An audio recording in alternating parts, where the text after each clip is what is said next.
Oh, we're live. Good Oh, and people are arriving. Hello. morning. Hello, Devin. Uh, I think, and I know I say this at every live now. I think there's so many lives that go on at any one time, especially around Mm, this time, that I think, there's not so many people watch lives now. I think they watch the replay. That's what I tend to do anyway. Just catch Yeah. up with it later, which is fine. But people are joining, which is good. We've got people to talk to. So I Good. will thank you for coming, everybody, by the way. Then I'll just introduce myself. So my name is Sue Reid, if you don't know me. My publication is Confidence Matters, and I talk about confidence. My aim is to help people be more confident and have more self-belief, particularly where they've been through some sort of trauma or transformation that's changed their confidence levels, so brought their confidence down. This year I've been working on themes as well. So so far this year, we've looked at living with intention, self-compassion, boundaries, March, which is what I'm going to talk about today. And then in April, I'm going to start talking about confident communication, because I think they all fit together. They all build a healthy way of living. So that's my aim. Anyway, that's enough about me. Do you want to introduce yourself, Deborah? Sure. And I just wanted to add on, I think, being the very last weekend in March, talking about boundaries is the perfect segue into healthy communication. So I love how this is working out. Thank you. I am Dr. Deborah Vinall. I'm a mental health therapist and I'm a trauma specialist. I'm the author of 2 books, Gaslighting, a Step-by-Step Recovery Guide. It looks like this. Yeah. And the Trauma Recovery Workbook for teens. And on Substack, I write mental health musing. So here's the Wow. So and my Substack mental health musings focuses on themes of trauma, belonging, and just coping with the world we're in through a mental health lens. Yeah. Then there's a lot of work in there at the moment, isn't there? There's a lot. That's what I hear to my clients. Like, how are you doing? Well, the world's on fire. Yeah, Exactly. there's that. So, Yeah, yeah, yeah. I was in a meeting with my circle, my paid tier last night, and I was just chatting, and then I heard something, and a low flying jet went past my window, and I was like, "Oh my God!" And they said, "What?" I said, "A jet's has gone past." I don't know if we're going to get bombed, but I think it was on its way somewhere. Somewhere I don't know, but it's scary. struggling. Makes you Yeah. jump every time. Mhm. Anyway, we're not here to talk about war and things like that, bombing people. Boundaries, yes. So, what do you think of boundaries? Well, I think of a boundary as the lines that help you figure out where you can have a healthy relationship with somebody that protects your own emotional and physical space and allows you to remain engaged. So, I had recently written an article, and I think that's why we connected over this topic Yeah. as you were also writing about it. And in that, I used the analogy that boundaries are like the dotted lines in the road. They're not like a road closed sign, but Mm. they allow you to know, like, if I'm here and you're there and the bicycles are there and the pedestrians are there, we can all use the space. We can all interact in a way that keeps us all safe and healthy and moving toward where we want to be. Yeah. Yeah, yeah, and I agree. That's exactly what boundaries are. It is a way of really setting out our own stall. Like, this is what I want my life to look like. This is how I want to be treated. This is how I'm going to respect you as well. And it kind of lays down some laws for life, really. But I Mhm. think often we don't get taught that. I mean, I was never taught anything like that from my parents or from teachers. Um, and so I think it's very difficult then to start setting boundaries later in life, especially when people are used to you being the people pleaser, the one that does everything. And then suddenly you say, no, I'm not going to do that anymore. And they're Mhm. like, what do you mean? And that can Yeah. cause a little bit of friction.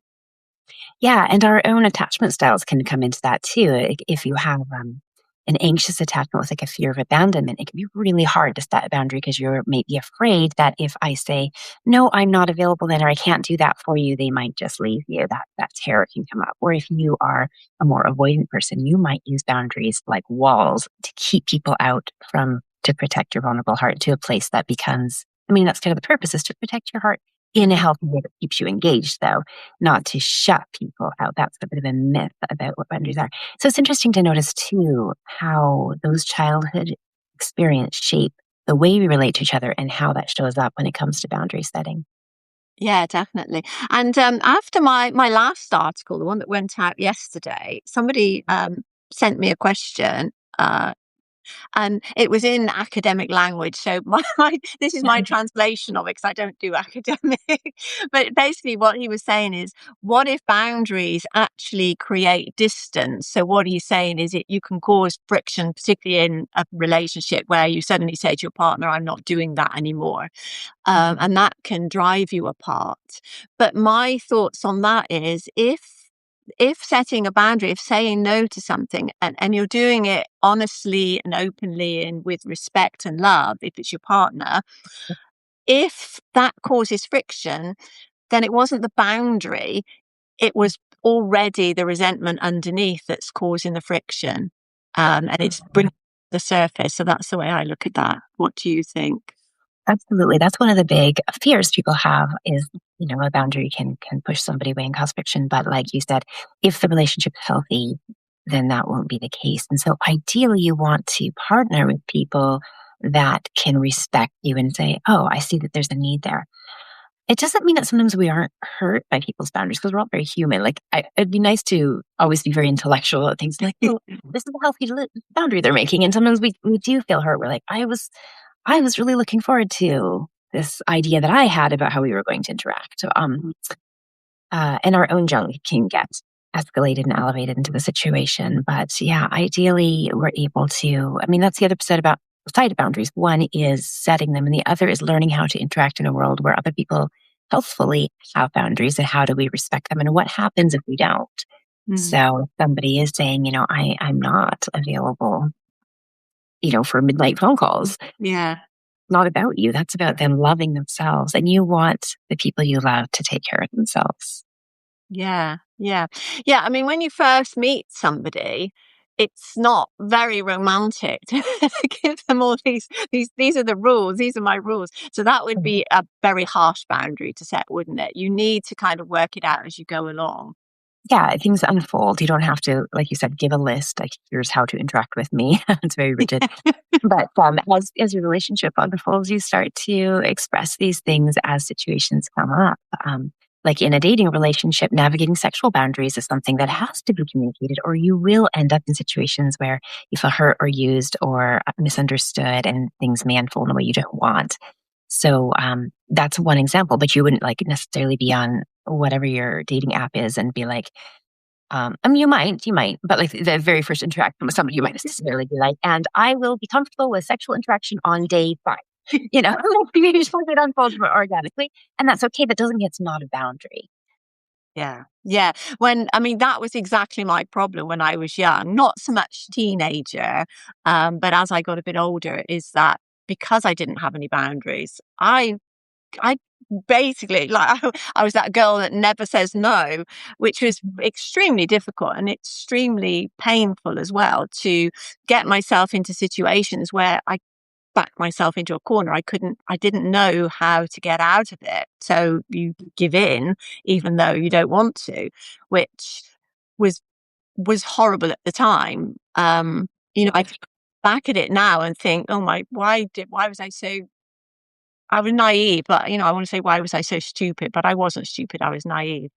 And Um, just forward, you didn't know your power, or maybe have the respect for yourself above the need. Like the need was compelling, right? To be wanted or needed or whatever. So don't be so harsh on yourself. And no, no, you can see we how have boundaries are so protective, right? From the kind of trauma and regret and pain and feeling used and all the kinds of feelings that can come up in those scenarios. And boundaries aren't just for dating or sexuality, but it's a really No, clear example because we're talking so much and so importantly right now about all the sexual abuse going on, all the exploitation going on, and about being able to say no, and are people going to respect that? And so I think it's an example where we can almost universally agree that, yeah, boundaries are important and Yeah. that it percolates out into other relationship dynamics. Yeah, yeah, and I hope it does encourage now, mothers to teach their teenage daughters and sons what boundaries mean, and how you respect each other, and go into that sort of sexual relationship at the right time. But like you say, Mhm. it comes into all aspects of life, so even our work life as well, how we're Yeah. treated at work, how we interact with other people at work. Whether we're going to be working at 8 p.m. or returning emails, then, a lot Yeah, of, like you said, that people pleasing, don't want the boss to be mad. Can I set a boundary here? What's an emergency? When do I bend? When are my boundaries flexible and when are they not? Like, again, going back to my analogy, the lines in the road, there are times where, there's pylons or cones, depending what language you're using, that reroute us around the lane because of a certain need to. And so there's a standard, but sometimes we have to bend and flex. Um, but having a baseline boundary is what really keeps you healthy. So again, going back to, look at the example with the boss of like, I'm not going to be emailing you, after dinner, but maybe there's an important project that comes up and you bend that. Or my example about like, I'm not available for midnight phone calls. But if my sister calls and is like, my daughter was just in a car accident, I'm picking up that phone call. yeah, So I'm exactly. Yeah, bending flex in appropriate ways, but we also have the boundary so that it's important to me to get enough sleep, to be well rested, to take care of myself so I can show up in healthy ways the next day for my children, for my clients, for the people that I love. yeah, yeah. But then so many people set their own boundaries and they start thinking, right, I'm happy with this. I'm happy with where this is going. But then somebody then says no to them, or, you try to contact somebody at midnight and they don't answer. And then you think, well, Mhm. why are they not answering? They've always answered before. And you forget that Mhm. other people have those rights too. If you can set your boundaries, they need to set theirs. Well, I think one thing really important about boundary is that it's not something you imagine, it's something you have to communicate. So there's really three parts to the boundary. There's, identifying what your needs are, communicating it, and then the follow through, which would be, letting the call go to voicemail.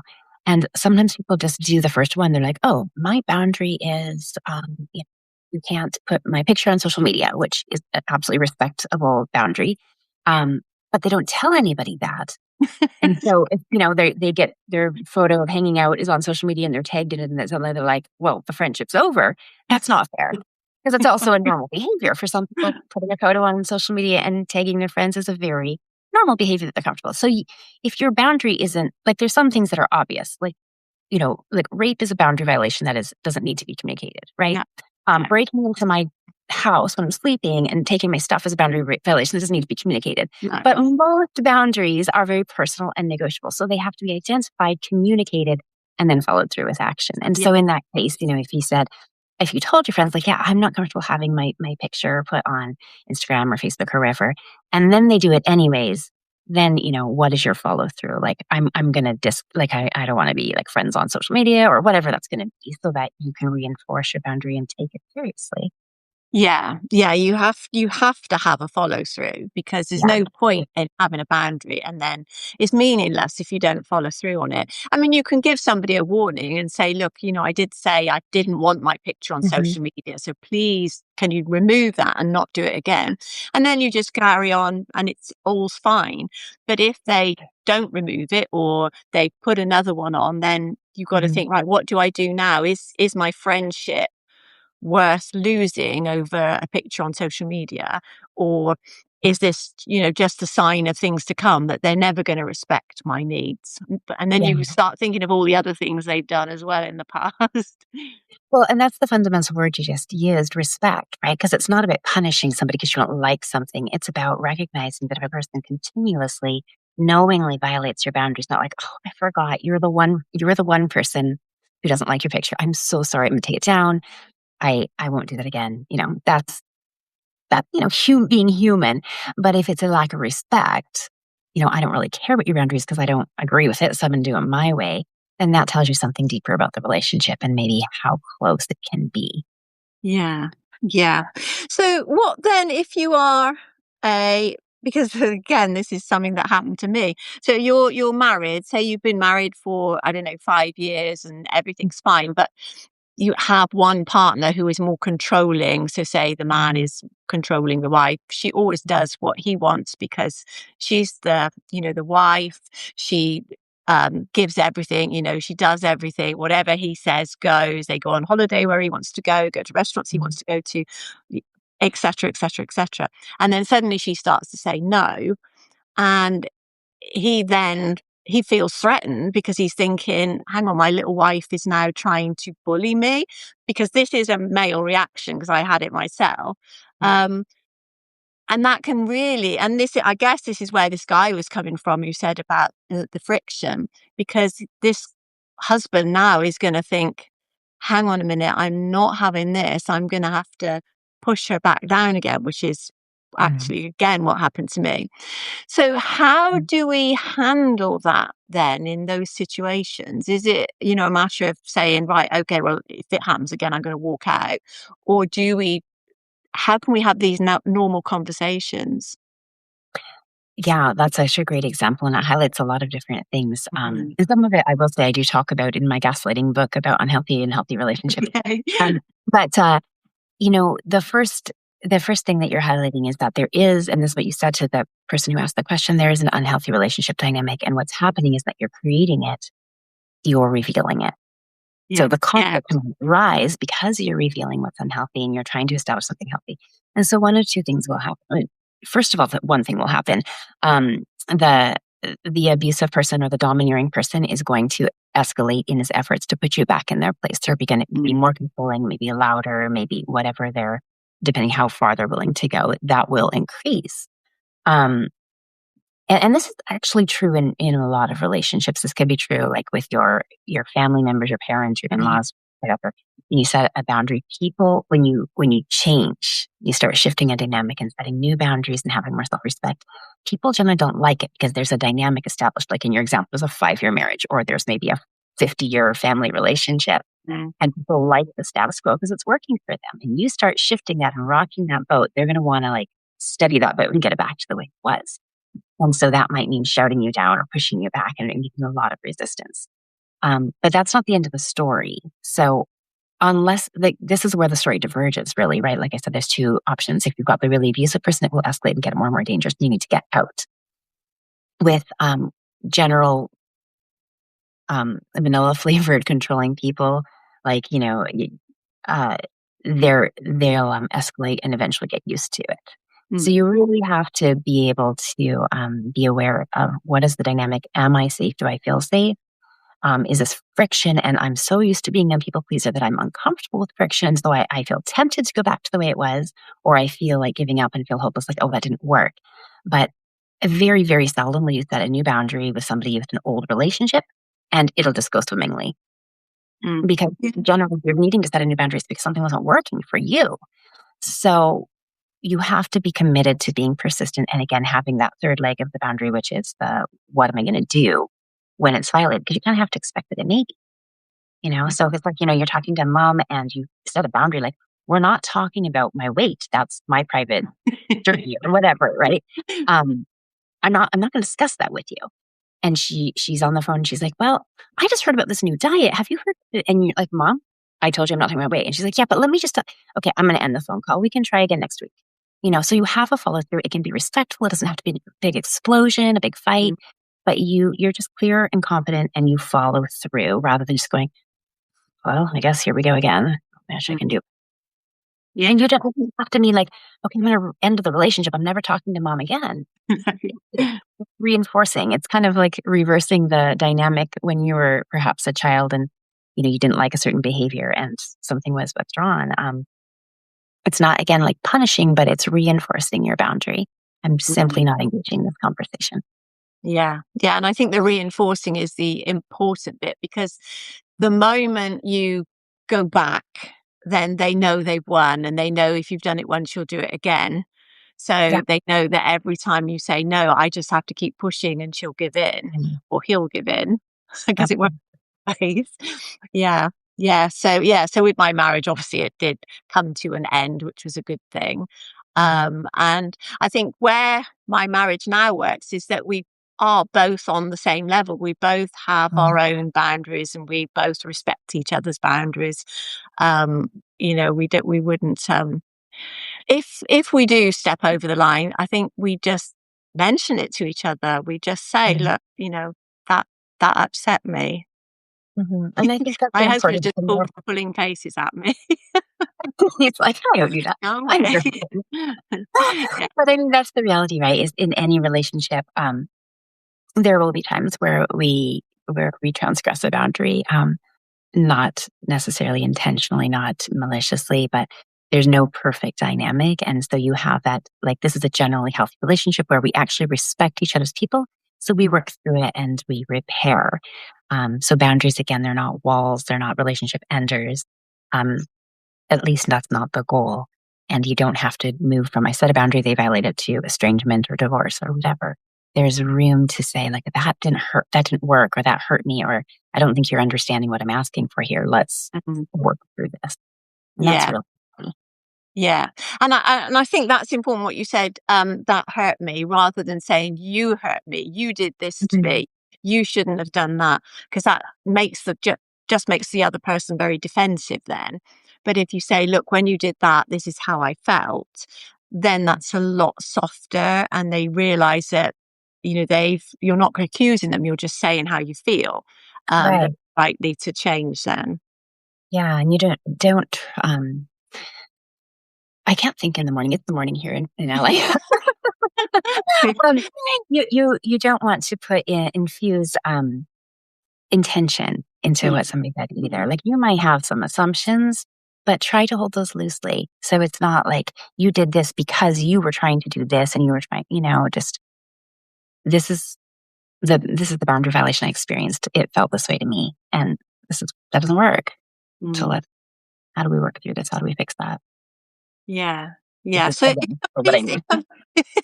if somebody's watching and they are, a people pleaser, and they know they're a people pleaser, and they think, I really, really want to stop doing this, but I have no idea how to set my boundaries at all. Mm. I guess the first thing to do would be to understand what is important to you. That's your first Mhm. step. How do you want to be treated? Yeah. What do you need? What are your emotional needs, your physical needs? What's not working for you? And what would it look like to have those needs met? And maybe you just start with one if this is totally foreign territory to you. One Yeah. aspect of life, like maybe you're exhausted all the time, you're not getting enough sleep. Well, what maybe there's a boundary somehow that would help protect that. That might be an easier one than going into more emotional territory. Um, but figure out start and then do some journaling with it. You don't have to just like have a conversation right away, but starting with what are your needs? What's not working? What would it look like for those needs to be met or to feel better in those areas? Whether that's interpersonally with the kind of language used or time management or Mm, something like that.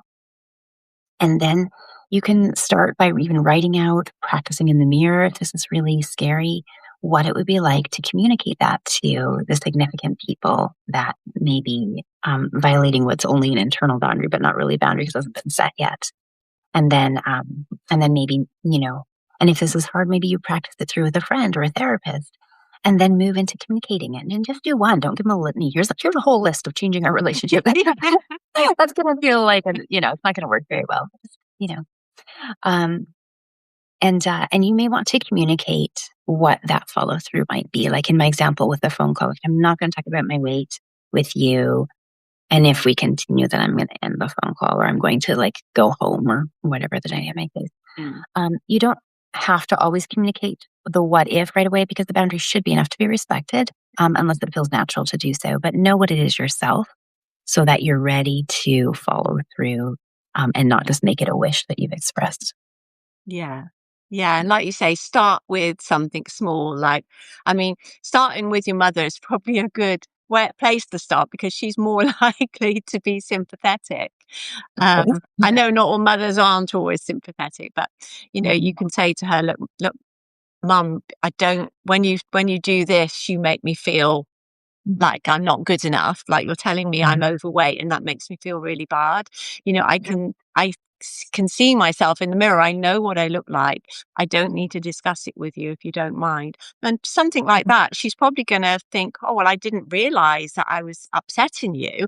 I was only trying to help, which she probably was. She wasn't, it's not like she's pointing to you in the street and shouting, hey, hey, fatty or something, because well, hopefully your mother wouldn't do that. But There's a whole range of mothers, but I think there's a truth in that like even passive aggressive mothers who are trying to be controlling, there usually is a piece underneath of wanting the best for you. They're just not really good at knowing how to express it or when to stop and just trust you as an adult to take care of your own stuff. So, yeah, that's the other thing. They still see you as their child. And so mhm. you might be 40 years old now, but they're still going to treat you as your little girl or little boy and tell you where they think you've gone wrong or what they think you should do about it. Mhm. And it goes back to ascribing intention, right? You may you may interpret something as they want to humiliate me, and really they're worried or whatever, or they're projecting their own um, body issues on you. This is if we're getting to a very specific example. Just try to hold loosely the ideas you have about why somebody's acting a certain way, but not that you have to ignore them because sometimes it is informative. Like if you're in an unsafe relationship, it may be good to really think deeply about like what's really going on here. Mm. Yeah. Yeah. Yeah. I mean, well, a long time after we split up, when I took a long time to heal myself. And then when I look back and when I looked back and reflected on what had happened, I realized that my ex-husband had a very low self-esteem himself.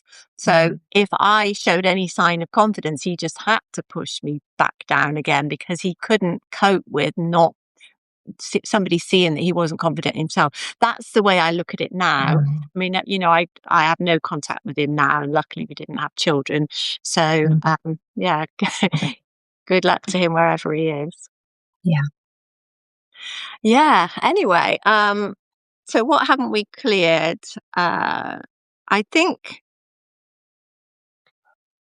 Maybe a point that would be worth discussing yeah, is how to respond when other people set boundaries with you, because like we yeah, kind of touched on how that can feel personal, it can feel rejecting, even if it's not really about intended that way. Um, and just a note about it's really important to respect others' boundaries just as you would want yours to be respected.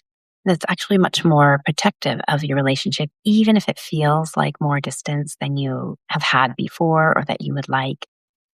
Pushing past them and trying to force the dynamic that you want is not going to get you there anyways. You're really, if you're feeling like, oh, this is more distance than I wanted before, you're much more likely to end up closer again later if you can demonstrate that you love and respect them enough to say, okay, this is what you need. I will give that to you. mm, yeah, yeah, yeah, because you don't always have to. Um, Oh, I forgot what I was going to say then. We don't always have to do something. But what I was going to ask you before what came into my mind was because you've written your book about teens, and I know that's about Mm. trauma. But with teenagers, how should teenagers go about setting their boundaries? Is it just exactly the same as adults, or do they need to look at things a different way? And should they do it on their own, or with their Mm. parents, or what's the best way? Yeah, teens absolutely should have boundaries. And like you said, often are not taught that. They only receive them perhaps. Um, that as a teenager, you might receive a boundary about being home by a certain curfew, and it's important to respect that. But you also need boundaries, even with your parents, and in a really healthy relationship, like as a parent of a teen. Like I've told my own teenager, like you're gonna have to set boundaries with me because we're navigating new territory, and I want more of you, and I know you need less of me because Yeah. so you tell me what you need. You set those boundaries, and I will respect them, even if my heart breaks, because that's healthy and that's what's needed. Yeah, yeah. So even in throughout those teen years, because the adolescence is about individuation. It's about preparing to separate through doing so gradually, and so like a commonly understood boundary is a teenager often has not always, but often has their own bedroom, and so boundaries might be negotiated around, like knocking before entering, or like Mhm. an effective one is that you're not going to necessarily, unless there's some really serious delinquency or drug use concerns, you're not going to be digging through my purse or my backpack or my diary. right? So these are commonly understood boundaries. They may or may not need to be expressed. Um, Listening in on phone calls, things like that. Like privacy is a really important thing to a teenager as they're growing up, and so communicating what that might look like. Um, and so it becomes a really important relational dance where the parent might be setting a boundary of, hey, like, no phones at the dinner table. And the teenager might be setting a boundary about, like, hey, don't walk in on me. I might be changing. Oh, you're right. And blah, blah, blah. And that's a great model for life. If you can learn to both express and receive and respect boundaries with your parent, you're much more likely to have a successful relationship with a significant other later and roommates and all those other relationships. So giving that to your child and making it explicit about like what is the boundary and how do you set it and you're welcome to set boundaries with me, although we might negotiate some of them because I am still the authority here. You can't just tell me. um yeah, like Yeah, mom, tell me when I'm yeah. taking your car is not a healthy boundary. No, no, no. But I love that you said to your teen son, Tell me what you need from me, set a boundary for me," because that gives him a sense of autonomy that Mm, I can say what I want, and mum said she's going to respect me, obviously within her own boundaries as being a mum. But mhm. yeah, I think that's brilliant, and I think that does enable the teen, the child to see that what you're doing is it's a two-way street. Like you're not just giving them, they're not sitting there thinking, oh God, more rules. It's a two-way communication. You're saying, look, this is what I want from you. Now tell me what you want from me. And then we'll make sure that we respect each other. Yeah. Yeah. Brilliant. Well, I know that you need to go 'cause you've got another meeting shortly. So I am so grateful for you being here and talking to me again today. This is the second live we've done. Yeah. And it's really lovely talking to you. That's lovely talking to you too. And thank you, everybody that's been joined us today and everybody that watches the replay. It's always lovely to have you here. And yeah, so I will end there. So enjoy the rest of your day. And you have a great evening. Thank you. I will. Take care then. Bye. Bye.